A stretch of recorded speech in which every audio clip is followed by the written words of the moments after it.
Anti-Semitism in the United States continues to be a challenge. The group Jew Belong is fighting back with a unique billboard campaign. CBN and Regent University are coming alongside to help bring their message to more cities across the nation. New York marketing executive Archie Gottesman believes anti-Semitism is so severe that many Jews are afraid to openly discuss or display their faith, even here in the United States. She stopped a phone conversation about a trip to Jerusalem when she realized her Uber driver was listening. I never, ever would have thought that I would be scared to mention that I was going to go visit my sister, in New York City. But that's like a silly little example, but it's scary. It's scary not to mention, not to be able to be who you are. CBN first reported on Gottesman and Jew Belong's mission to fight anti-Semitism through this billboard campaign in June. Gottesman is deeply concerned about the rising anti-Israel sentiment on campuses and its impact on Jewish students and their non-Jewish friends. Maybe you're Christian and you're an ally to Israel and you feel like, well, I better not say that because the kids down the hall might, hate me and they might not want to be friends, or they might, say terrible things about me. Or for Jewish students, same thing. If they're like, well, I can't be a proud Jew because I have to hide my identity. The Christian Broadcasting Network, CBN Israel, and Regent University have partnered with Jew Belong to amplify the organization's voice through social media, web advertising, and a nationwide billboard campaign.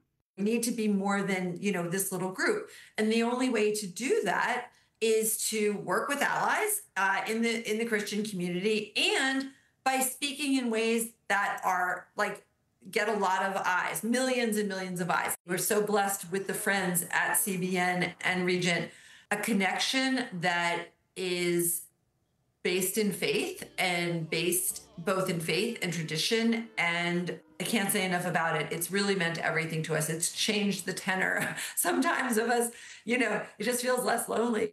That's why billboards are moving beyond Ivy League schools to towns and universities in Virginia, Tennessee, Wisconsin, Oklahoma, and across the country. I'm sure some people, Archie, would say, well, these are only billboards. What difference can they possibly make to change anti-Semitic views? So what do you say to them?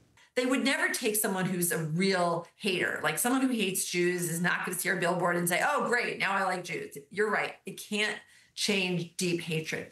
But what they do is they make people who are not as aware speak up. It just maybe gives people the bravery to say something. Things don't change in America unless awareness is raised.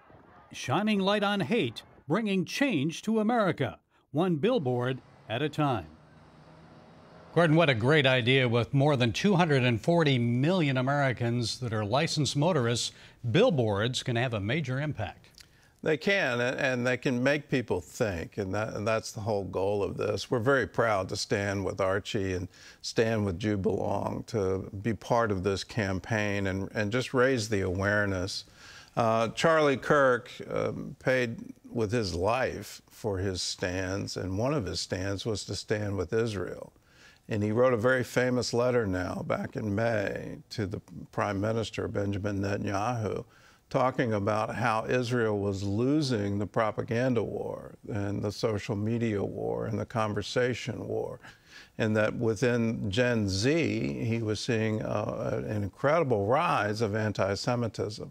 So let's go right at that and say, for the sake of my children and my grandchildren, I cannot be silent in my generation as we see the rise of this.